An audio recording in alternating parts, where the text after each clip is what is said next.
अच्छा, एक सिचुएशन सोचिए। आप आप अपनी जिंदगी की सबसे बड़ी लड़ाई के लिए तैयार हैं। हम्म। पूरी दुनिया की नजरें आप पर हैं और ठीक लड़ाई शुरू होने से पहले आप हथियार डाल के बैठ जाते हैं। कहते हैं मुझसे नहीं होगा। यही हाल है अर्जुन का कुरुक्षेत्र के मैदान में। बिल्कुल। और ये कोई मामूली घबराहट नहीं है। ये एक बहुत गहरा नैतिक संकट है, एक साइकोलॉजिकल ब्रेकडाउन है। हाँ, और यही वो पल है जो भगवत गीता को जन्म देता है। अर्जुन का जो ये इनकार है वो दरअसल सवालों का एक पूरा पहाड़ है। सही कहा। तो आज हम उन्हीं सवालों की तह तक जाएंगे। हमारे पास जो स्रोत हैं वो सीधे गीता के पहले अध्याय के कुछ श्लोक हैं और उनके अनुवाद। हाँ, जहां अर्जुन एक के बाद एक तर्क देते हैं कि वो ये युद्ध क्यों नहीं लड़ना चाहते। तो आज हम समझने की कोशिश करेंगे कि कैसे एक महायोद्धा अपने ही तर्कों के जाल में फंसकर लाचार हो जाता है। बिल्कुल, ये सिर्फ भावनाओं का बहाव नहीं है। नहीं, बिल्कुल नहीं। ये एक बहुत ही मजबूत, एक लॉजिकल आर्ग्यूमेंट है जो अर्जुन बना रहे हैं। उन्होंने अपनी दुविधा को एक दार्शनिक केस में बदल दिया है। और यही इसे इतना दिलचस्प बनाता है। हाँ। तो चलिए इस केस को खोलते हैं। हाँ। अर्जुन की सबसे पहली और कह सकते सबसे बुनियादी दलील क्या है? वो शुरू करते हैं एक बहुत ही सीधी मानवीय बात से। मैं अपनों को कैसे मारूं? एग्जैक्टली। श्लोक 1.38 में वो कृष्ण से यही तो पूछते हैं, हे माधव, अपने ही सगे संबंधियों को मारकर हमें क्या सुख मिलेगा? हम कैसे सुखी हो सकते हैं? ये सवाल ही उनकी पूरी पीड़ा की जड़ है। हाँ, और यहाँ ये समझना जरूरी है कि ये कायरता नहीं है। एक योद्धा के लिए बहुत अजीब सवाल है। क्यों? देखिए, क्षत्रिय को जीत, राज्य और सुख के लिए लड़ना सिखाया जाता है, पर अर्जुन यहाँ जीत की परिभाषा पर ही सवाल उठा रहे हैं। अच्छा। वो कह रहे हैं कि अगर जीत की कीमत अपने ही लोग हैं तो ऐसी जीत का क्या फायदा? वो एक तरह से कॉस्ट बेनिफिट एनालिसिस कर रहे हैं। और उन्हें लग रहा है कि कीमत बहुत बहुत ज्यादा है। बिल्कुल। लेकिन कोई ये भी तो कह सकता है कि ये सब युद्ध से बचने का बहाना है, कि अर्जुन अपने क्षत्रिय धर्म से मुंह मोड़ रहे हैं। ये एक बहुत अच्छा सवाल है, लेकिन अर्जुन अपने अगले तर्क से इसे और भी पेचीदा बना देते हैं। कैसे? श्लोक 1.39 में वो मानते हैं कि सामने वाला पक्ष यानी कौरव गलत है। वो कहते हैं कि कौरवों की बुद्धि लोभोपहत चेतसहा हो गई है। मतलब लालच ने उनकी सोचने समझने की शक्ति छीन ली है। उन्हें कुलनाश यानी वंश का विनाश और मित्रद्रोह, हाँ, दोस्तों से गद्दारी जैसे पाप दिखाई ही नहीं दे रहे। अच्छा, तो वो मान रहे हैं कि दुर्योधन और बाकी सब लालच में अंधे हैं। फिर तो उन्हें लड़ना चाहिए धर्म के लिए। यहीं पर अर्जुन का तर्क एक बहुत दिलचस्प मोड़ लेता है। वो ये नहीं कहते कि क्योंकि वो बुरे हैं इसलिए हमें उन्हें मारना है। वो कहते हैं वो तो अंधे हो चुके हैं, पर हम तो नहीं हैं। हमें तो साफ साफ दिख रहा है कि ये कितना बड़ा पाप है। बिल्कुल। श्लोक 1.40 में वो यही कहते हैं, हे जनार्दन, जब हम जानते हैं कि कुल का नाश करने में कितना बड़ा दोष है, तो हम इस पाप से बचने का विचार क्यों न करें? वाह, ये तो एक बहुत ऊंचे नैतिक स्तर की बात है ना? वो कह रहे हैं उनकी गलती हमारी गलती का बहाना नहीं बन सकती। मतलब वो अपनी नैतिक जिम्मेदारी से पीछे नहीं हट रहे हैं। वो कह रहे हैं कि जानते बुझते हुए मैं ये पाप नहीं कर सकता। हाँ, ये तो व्यक्तिगत पीड़ा से कहीं आगे की बात हो गई। हाँ, ये एक नैतिक सिद्धांत बन गया और यहीं से उनका तर्क और फैलना शुरू होता है। अब वो अपने दुख या सुख से आगे बढ़कर पूरे समाज पर पड़ने वाले असर के बारे में सोचने लगते हैं। अब अर्जुन एक योद्धा नहीं बल्कि एक समाजशास्त्री की तरफ बात कर रहे हैं। बिल्कुल सही कहा, एक समाजशास्त्री की तरह। ये कैसे? देखिए, श्लोक 1.41 में वो एक चेन रिएक्शन की बात करते हैं। वो कहते हैं कुलक्षये प्रणश्यन्ति कुल धर्मा सनातनः। इसका मतलब? यानी जब कुल का नाश होता है, जब परिवार के पुरुष खासकर बड़े बूढ़े युद्ध में मारे जाते हैं, तो जो सनातन कुल धर्म है वो नष्ट हो जाते हैं। ये कुल धर्म क्या है? क्या इसका मतलब सिर्फ पूजा पाठ या रस्में हैं? नहीं, उससे कहीं ज्यादा।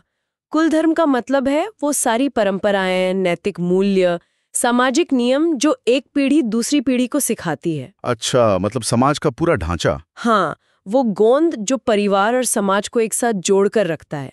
अर्जुन कह रहे हैं कि जब युद्ध में सारे पुरुष मारे जाएंगे तो ये ज्ञान, ये परंपरा आगे कौन बढ़ाएगा? और जब ये धर्म, ये नैतिक ढांचा ही नष्ट हो जाएगा तो क्या होगा? अधर्म फैलेगा। राइट। वो कहते हैं धर्मे नष्टे कुलम कृत्स्नम अधर्मो भी भवत्युत। मतलब जब धर्म का खंभा गिरता है तो पूरा का पूरा कुल अधर्म की चपेट में आ जाता है। ये एक डोमिनो इफेक्ट है, एक चीज गिरी और फिर सब कुछ ढहने लगता है। बिल्कुल। और यहाँ अर्जुन सिर्फ किसी आम अधर्म की बात नहीं कर रहे हैं, वो एक बहुत ही खास और भयानक नतीजे की तरफ इशारा कर रहे हैं। और वो क्या है? श्लोक 1.42 में वो कहते हैं, अधर्माभिभवात कृष्ण प्रदुष्यन्ति कुल स्त्रियः। यानी जब समाज में अधर्म और अराजकता फैलती है तो कुल की स्त्रियां दूषित हो जाती हैं। ये बात आज के समय में सुनने में थोड़ी अजीब और शायद आपत्तिजनक भी लग सकती है। स्त्रियां दूषित हो जाती हैं का क्या मतलब है यहाँ? हाँ, आज के नजरिए से ये एक बहुत ही पितृसत्तात्मक विचार लगता है। हमें इसे उस समय के सामाजिक संदर्भ में देखना होगा। उस समय स्त्रियों को परिवार की इज्जत, परंपरा और वंश की पवित्रता की वाहक माना जाता था। अच्छा। तो अर्जुन की चिंता ये है कि जब सारे रक्षक पुरुष युद्ध में मारे जाएंगे तो सामाजिक व्यवस्था टूट जाएगी, कोई नियम कानून नहीं बचेगा और ऐसी अराजकता में स्त्रियां असुरक्षित हो जाएंगी। हाँ, और नैतिक रास्ते से भटक सकती हैं। और उनके तर्क के हिसाब से इसका नतीजा क्या होगा? इसका नतीजा होगा वर्ण संकर। वो कहते हैं, स्त्रीषु दुष्टासु वार्ष्णेय जायते वर्ण संकरः। वर्ण संकर से उनका क्या मतलब है? उस समय के समाज में वर्ण संकर का मतलब सिर्फ मिलावट नहीं था, ये सामाजिक अराजकता का प्रतीक था। अच्छा। ये डर था कि अगर समाज की तय भूमिकाएं और जिम्मेदारियां खत्म हो गईं, तो पूरी व्यवस्था ही ढह जाएगी। ये उनके लिए सोशल अनार्की का सबसे बुरा रूप था। तो अर्जुन का डर अब सिर्फ अपने परिवार को खोने तक सीमित नहीं है। नहीं, बिल्कुल नहीं। वो एक पूरी सभ्यता के पतन की तस्वीर देख रहे हैं। वो देख रहे हैं कि इस युद्ध के बाद जो समाज बचेगा वो नैतिक रूप से खोखला और पूरी तरह अस्त व्यस्त होगा। और ये विनाश सिर्फ इस दुनिया तक, इसी पीढ़ी तक सीमित नहीं है। अब अर्जुन का तर्क एक और स्तर ऊपर जाता है, पारलौकिक और आध्यात्मिक। मतलब? वो इस सामाजिक पतन को सीधे नरक से जोड़ते हैं। एक मिनट, नरक से? मतलब इस युद्ध के नतीजे इतने बुरे हैं कि वो नरक का दरवाजा खोल देंगे? अर्जुन के तर्क के अनुसार हाँ। श्लोक 1.43 में वो साफ कहते हैं, संकरो नरकाय एव कुलघानानाम कुलस्य च। इसका मतलब है कि ये जो वर्णसंकर वाली स्थिति है, ये सिर्फ कुल का नाश करने वालों को ही नहीं, यानी खुद अर्जुन जैसे योद्धाओं को, बल्कि पूरे के पूरे कुल को नरक में धकेल देगी। हाँ। ये तो बहुत ही भयानक बात है। और मुझे लगता है वो यहाँ रुकते नहीं है ना। नहीं, वो अपने पूर्वजों को भी इसमें शामिल कर लेते हैं। बिल्कुल। और ये उनके तर्क का शायद सबसे चौंकाने वाला हिस्सा है। वो कहते हैं, पतंती पित्रो हेशाम लुप्त पिंडोदक क्रियाः। इसका सीधा सा मतलब है कि उनके पूर्वज जो स्वर्ग में हैं वो भी नीचे गिर जाएंगे। हाँ, उनका भी पतन हो जाएगा। लेकिन ऐसा कैसे हो सकता है? जो लोग मर चुके हैं उनका इस युद्ध से क्या लेना देना? ये उस समय की गहरी सामाजिक और आध्यात्मिक मान्यताओं को दिखाता है।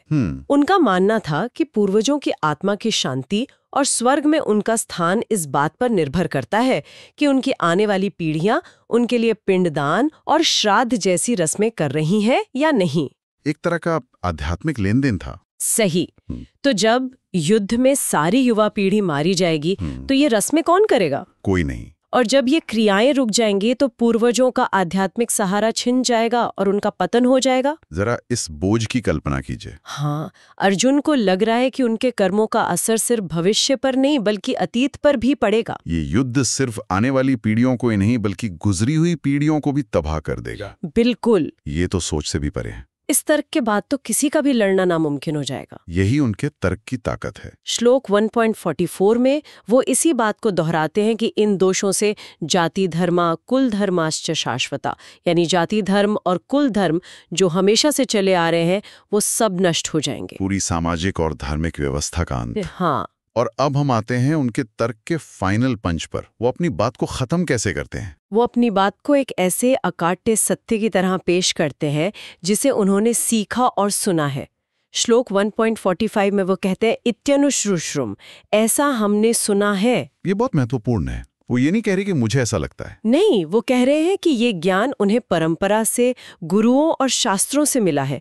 ये एक स्थापित तथ्य है। और उन्होंने क्या सुना है? उन्होंने सुना है कि उत्सन्न कुल धर्माणाम मनुष्याणाम जनार्दना नरके अनियतम वासो भवति। यानी हे जनार्दन, जिन लोगों के कुल धर्म नष्ट हो जाते हैं उन्हें अनिश्चित काल के लिए नरक में रहना पड़ता है। कोई समय सीमा नहीं, हमेशा के लिए नरक। बस यहाँ आकर उनका तर्क पूरा हो जाता है। हाँ, उन्होंने एक ऐसी लॉजिकल चेन बना दी है जिसका हर सिरा सिर्फ और सिर्फ विनाश, पतन और नरक की तरफ जाता है। व्यक्तिगत सुख का नाश, परिवार का नाश, सामाजिक व्यवस्था का पतन, पूर्वजों का पतन, और अंत में सबके लिए हमेशा का नरक। इस तर्क के सामने कोई भी जीत, कोई भी राज्य फीका पड़ जाएगा। बिल्कुल।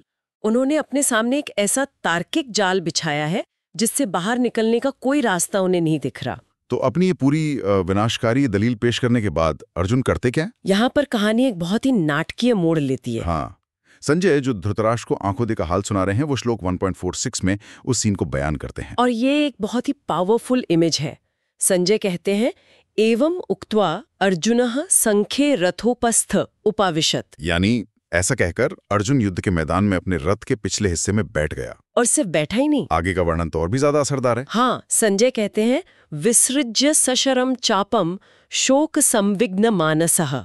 उसने अपने बाणों से भरा तरकश और अपना महान गांडीव धनुष एक तरफ फेंक दिया। क्योंकि उसका मन शोक संविग्न हो गया था, यानी वो दुख और उलझन से पूरी तरह टूट चुका था। जरा उस पल की कल्पना कीजिए। लाखों की सेना आमने सामने खड़ी है, शंख बज चुके हैं और दुनिया का सबसे बड़ा योद्धा जिसके भरोसे पूरी पांडव सेना है, वो अपना हथियार डालकर हिम्मत हार कर रथ में बैठ जाता है। उस सन्नाटे की कल्पना कीजिए। ये सिर्फ एक ब्रेक नहीं है, ये एक मुकम्मल इनकार है, सरेंडर है। अर्जुन के अपने ही तर्कों ने उन्हें दिमागी और जिस्मानी तौर पर पंगु बना दिया है। हाँ, वो एक महायोद्धा से एक शोक में डूबे लाचार इंसान में बदल गए हैं। उनकी अपनी ही बुद्धि ने उन्हें हरा दिया है, इससे पहले कि एक भी तीर चले। उन्होंने खुद को तर्क के जरिए एक ऐसी स्थिति में पहुंचा दिया है जहां कोई भी कर्म करना असंभव लगता है। और शायद यही वो आदर्श स्थिति है जहां से भगवद गीता का असली संवाद शुरू हो सकता है। कृष्ण का उपदेश इसी चरम निराशा के बिंदु से शुरू होता है। बिल्कुल। कृष्ण को अब सिर्फ अर्जुन की भावनाओं को नहीं, बल्कि उनके इस पूरे तार्किक किले को तोड़ना है। तो अगर हम आज की बातचीत को समेटें, तो अर्जुन के तर्कों की सीढ़ी कुछ इस तरह है। वो शुरू करते हैं अपनों को मारने की व्यक्तिगत पीड़ा से और पाप बोध से। हाँ, फिर उनका डर बड़ा होकर पूरे समाज के टूटने तक पहुंचता है, जहां कुल धर्म नष्ट हो जाएंगे। इसके बाद वो वर्ण संकर यानी सामाजिक अराजकता की तस्वीर खींचते हैं। और अंत में ये डर इतना विकराल हो जाता है कि वो अपने पूर्वजों के पतन और पूरे वंश के लिए अनिश्चितकालीन नरक की बात करने लगते हैं। और अर्जुन की ये दुविधा सिर्फ एक 5000 साल पुरानी कहानी नहीं है, एक यूनिवर्सल सवाल उठाती है जो आज भी उतना ही जरूरी है। सवाल ये है, तब क्या होता है जब आपका एक कर्तव्य, आपका एक धर्म, जैसे एक सैनिक का देश के लिए लड़ने का धर्म, आपके दूसरे ज्यादा मानवीय धर्म से टकराता है, जैसे अपने ही लोगों को, अपने समाज को नुकसान न पहुंचाने का धर्म? ये तो सही और गलत के बीच की लड़ाई नहीं है, ये सही और सही के बीच की लड़ाई है। और शायद वही सबसे मुश्किल लड़ाइयाँ होती हैं। हम सब अपनी जिंदगी में कभी न कभी ऐसे मोड़ पर आते हैं। हाँ, जहां हमारी अलग अलग जिम्मेदारियां एक दूसरे के सामने खड़ी हो जाती हैं। बिल्कुल। अर्जुन की स्थिति बहुत बड़ी है, लेकिन उसका मूल संघर्ष बहुत मानवीय है। तो आज के हमारे श्रोता अर्जुन को इस पूरी निराशा और लाचारी की हालत में छोड़कर खत्म होते हैं। और यहीं से हमारे श्रोताओं के लिए सोचने के लिए एक सवाल पैदा होता है। अर्जुन ने अपने तर्क की हर कड़ी को समाज, परिवार और स्थापित धार्मिक मान्यताओं से जोड़ा है।